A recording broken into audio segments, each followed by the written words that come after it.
반갑습니다. 베이스캠프 교회 김원규 목사입니다. 오늘 이 아침에 함께 묵상하실 말씀은 신명기 17장 14절에서 20절까지의 말씀입니다.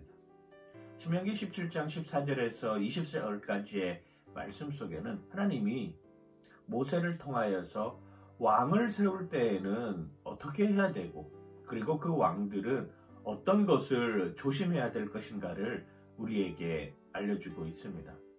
사실 이스라엘 백성들에게 있어서의 왕은 필요하지 않았습니다. 왜냐하면 하나님이 왕 되시기 때문이죠. 하나님이 왕으로서의 역할을 감당하고 이스라엘 백성들은 그 하나님의 왕이신 모습을 따라 행하면 합니다.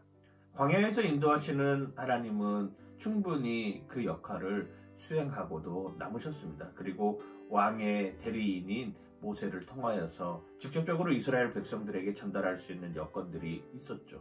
그런데 이제 광야의 시대를 끝내고 가나안으로 들어가는 이 시점에서 눈에 보이지 않는 왕을 대신할 왕을 요구하는 것이죠. 왜냐하면 주변의 국가들이 모두 왕을 섬기고 있었기 때문입니다. 하나님께서는 모세를 통해서 왕을 선택할 때 첫 번째 기준으로 형제 중에서 선택해라 라고 이야기를 하고 있습니다. 왜 형제 중에서 선택하라 라고 이야기를 하고 있습니까?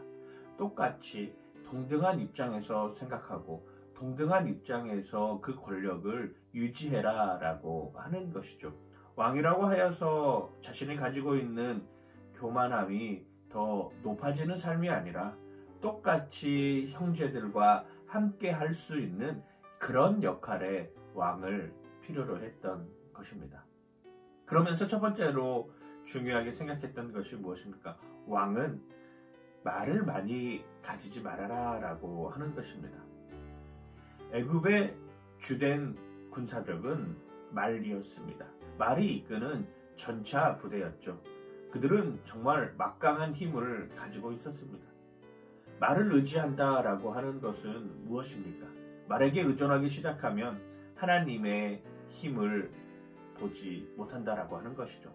하나님의 인도하심은 점점 사라지고 결국에는 말에 의지하여 살아갈 수밖에 없는 여건으로 바뀌게 되는 것이죠.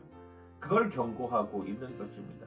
너희들이 말에 힘을 쏟는 순간 그 말을 차지하기 위해서는 더 많은 사력을 해야 되는 것이고, 그 말에게 힘을 실어주기 위해서는 하나님의 존재를 점점 잊어버려야 된다라고 하는 경고의 메시지죠.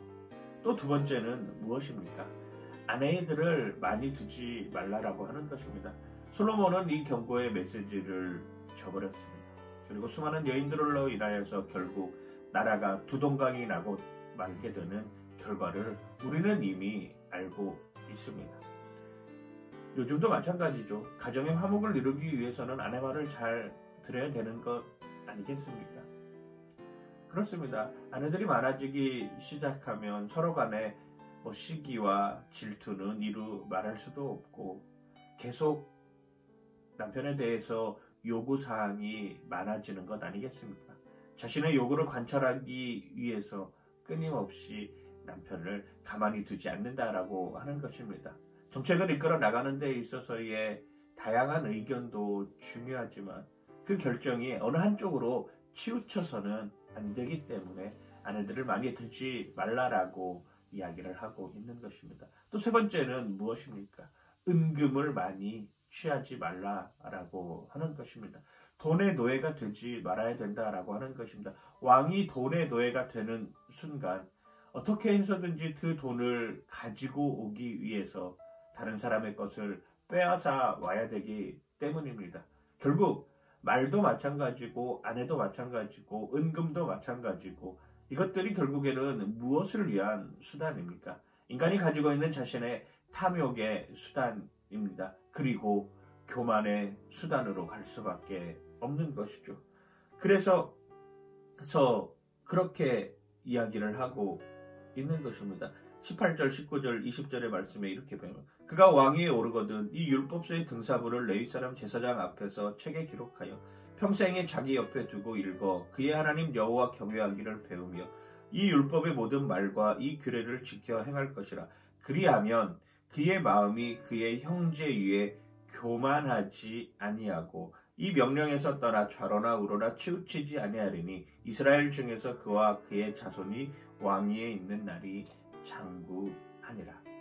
결국 왕이 된다라고 하는 것은 교만함을 나타낼 수 있는 여지가 많다라고 하는 것을 우리에게 보여주고 있습니다. 왕을 형제 중에서 택하라고 하는 것도 교만하지 말라라고 하는 것이고, 말을 많이 가지지 말라라고 하는 것도 교만하지 말라라고 하는 것이고, 아내를 많이 취하지 말라라고 하는 것도 교만하지 말라라고 하는 것이며, 은금을 더 많이 빼앗으려고 하지 말아라라고 하는 것도 결국 교만하지 말아야 된다라고 하는 것입니다. 예수님은 겸손의 왕으로 오셨습니다. 섬기러 오셨습니다. 무엇을 가지려고 취하려고 오신 왕이 아닙니다. 왕이 해야 될 일은 하나님의 말씀을 듣고 읽고 묵상하며 그 말씀 앞에서 겸손해지는 것이죠. 비단 왕뿐만이겠습니까? 그리스도를 섬기고 있는 우리 모두의 삶이 이런 삶이어야 되는 것이죠. 너무 많이 욕심 부리지 않고, 너무 많이 과하게 탐욕을 드러내지 않고, 교만하지 않고 승리하는 여러분들 되시길 주님의 이름으로 간절히 축원하고 축복합니다. 파이팅!